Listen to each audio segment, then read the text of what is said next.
Hello and welcome to Reason News.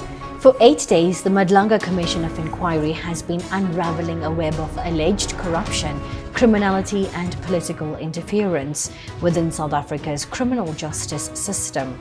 But this week, the narrative took a chilling turn. The testimony of Crime Intelligence Head Lt-Gen Dumisani Khumalo didn't just point to failures.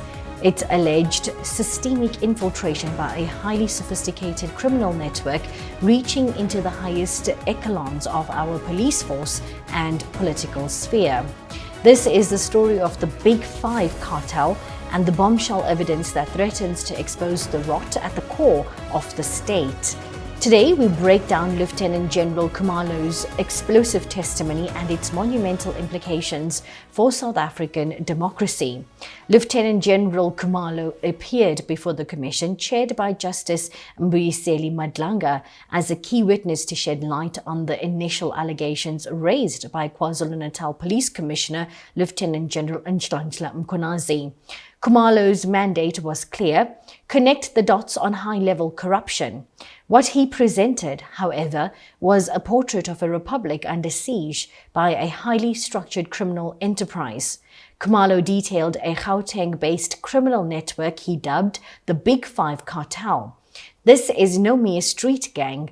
Khumalo described it as a well-resourced syndicate whose primary commodity is illicit drug trafficking, but whose tentacles reach into contract killings, cross-border vehicle hijacking, tender fraud, and extortion. Crucially, the cartel allegedly operates like a legitimate business, creating layers of distance from the core criminal activity and cultivating allies at very high levels in politics, business, and the criminal justice system to protect its interests. Two of the alleged Big Five leaders, businessmen Vusimuzi Cat Matlala and Katiso Katie Molefe, are currently behind bars. Khumalo's evidence focused heavily on the records retrieved from Matlala's devices, which he argued provide an unprecedented view into the extent of the cartel's infiltration. This evidence is the heart of the Commission's current focus. The core of Khumalo's testimony revolved around the alleged electronic communications extracted from Vusimuzi Matlala's devices. These communications purportedly reveal a network of payments made to individuals in the criminal justice system in exchange for information and the manipulation of official processes. A central figure implicated is Northwest businessman Brown Mahotsi. Khumalo testified that the WhatsApp chats show payments made by Matlala or his employees to Mahotsi. The stated purpose of some payments was for ANC events, allegedly benefiting officials linked to Police Minister Senzo Mchunu, specifically through his Chief of Staff Cedric Nkabinde. While Khumalo has not directly implicated Minister Mchunu, the chain of alleged influence is deeply concerning. Here's a video from SABC News. What, if anything, did Dumisani Khumalo, that's the crime intelligence head, have to say yesterday about how these drug cartels actually work? Indeed. He painted quite a disturbing picture of how cartels work in South Africa. You expect that syndicates of this nature would not have, or rather be able to breathe life in the everyday activities or spheres of our constitutional democracy, but it appears that they're quite embedded in various parts or institutions that fall within the criminal justice system, and that is critical for that cartel to thrive. In order for it to thrive, it needs to have its hands in all of the cookie jars and have the support of all of those structures in order to suppress any form of threats that could threaten its survival in its operations wherever it is conducted. In this case, we're talking about the Gauteng province. So we already know that this focuses on the Big Five cartel. And we know two of its members, alleged members, that is Katiso Molefe and Vusimuzi Cat Matlala. But if we look at the structure that General Khumalo painted before the commission, because he says you have to have a ringleader and then they get the other members who fall in the, I guess, the structure, the full organogram of the cartel.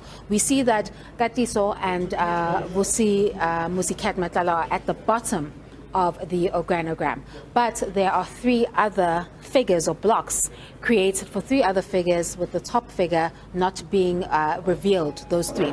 So that means that there are 3 other figures that are involved in this intricate web of criminality or alleged criminality that are still or yet to be nabbed by intelligence, but we know that they'll form part of that investigation. So the main commodity that has been identified is that there'll be an element of criminality and an element of normalcy. That is to create a guise between what is taking place that should not be taking place under the guise of normal employment labor relations. So what you will see is a normal business. For example, someone may create a security company, but in the backdrop or background of what is happening, there may be contract killings, there may be tender fraud, there may be extortion, there may be kidnapping that accompanies, or illicit drug trafficking, as we've seen, that accompanies the main operations of what these cartel members are dealing with. And it's an organized network, sophisticated network of individuals that work together in this web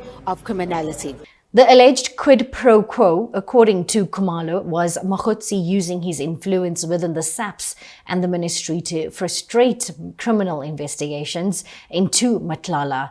This included allegedly leaking highly confidential and classified SABC information to the cartel member. Furthermore, Khumalo cited an instance where Mokgotsi purportedly coordinated payments from SABC to Matlala's company Medicare 24 Tshwane district, which was awarded a massive 360 million rand contract for health services, allegedly without proper justification. This points to a nexus between political influence, tender fraud, and criminal protection. The corruption, Khumalo alleged, isn't confined to Gauteng. He also implicated KwaZulu-Natal's Major General Lesetja Senona, suggesting similar activities of leaking SABC documents to Matlala. The chilling conclusion from evidence leader advocate Adela Hassan SC and Khumalo's testimony is stark. Organized crime has managed to infiltrate the South African Police Service and other law enforcement bodies at the very highest level. To provide context for the infiltration, Lieutenant General Khumalo dedicated part of his testimony to the Political Killings Task Team, which he led.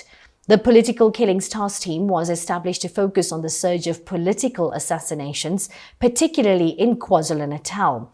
Khumalo presented evidence of the task team's successes, arguing it was an effective unit bringing focus to a critical national security issue. Khumalo's central question to the commission was this: given the PKTT's operational success, which is the Political Killings Task Team's operational success, what reasonable explanation could there be for its sudden disbandment by Police Minister Senzo Mchunu in December 2024? Khumalo claimed the answer lies in the cartel's efforts to obstruct justice. He testified that Brown Mokgotsi, operating under the mistaken belief that the Political Killing Task Team was investigating Matlala, actively pursued the team's disbandment. This pursuit, Khumalo alleges, was a direct attempt to derail the investigation into the cartel. Khumalo also detailed efforts to have him disciplined internally, claiming Mokgotsi had sought disciplinary action against him based on a case of mistaken identity involving another officer with the same surname. These maneuvers, according to the testimony, were a coordinated campaign of harassment and institutional manipulation designed to remove these actively investigating the cartel. Khumalo's evidence paints a picture of internal threats to the SABC being the most potent enablers of external criminal infiltration. The Commission is therefore not just investigating corruption, it is examining a pattern of institutional sabotage orchestrated by criminal syndicates with political access. Beyond the specific names, Khumalo's evidence highlighted the sophisticated modus operandi of modern organized crime in South Africa. The cartel, he explained, utilizes legitimate businesses as a front. A particularly alarming practice is the use of private security companies as initial businesses for new members. Khumalo stated that this practice allows the cartel to lawfully gain access to firearms, which are then diverted to other criminal enterprises, including their drug trafficking and other violent activities. This is effectively a legal disguise to secure instruments of crime, a massive loophole threatening public safety across the country. The implications of this are devastating. Khumalo's evidence asserts that organized crime is not merely a police problem. It is a profound threat to national security and economic stability. When criminal cartels can acquire and leak classified information, coordinate tender fraud on a massive scale, and manipulate political processes to ensure the disbandment of effective law enforcement units, the rule of law itself is compromised. The Commission's challenge, as noted by Justice Madlanga, is to wade through the evidence, test its veracity, and determine the necessary recommendations to reclaim the state institutions from this alleged internal capture. The scope of the inquiry has now stretched far beyond its initial parameters, touching on the fundamental integrity of governance. Lieutenant General Khumalo's testimony before the Madlanga Commission has done more than reveal allegations. It has painted a detailed, chilling picture of a shadow state operating alongside the legitimate one. The communications presented, if proven accurate, demonstrate that the price of political and law enforcement protection is being paid in illicit funds, compromising the very officials sworn to uphold the law. The Madlanga Commission continues to hear evidence, and the legal battles and political fallout from these revelations are only just beginning. Accountability in this matter is not optional. It is essential to the survival of the criminal justice system's integrity. We will continue to track every detail as the Commission progresses. Until next time, stay informed, updated, and curious.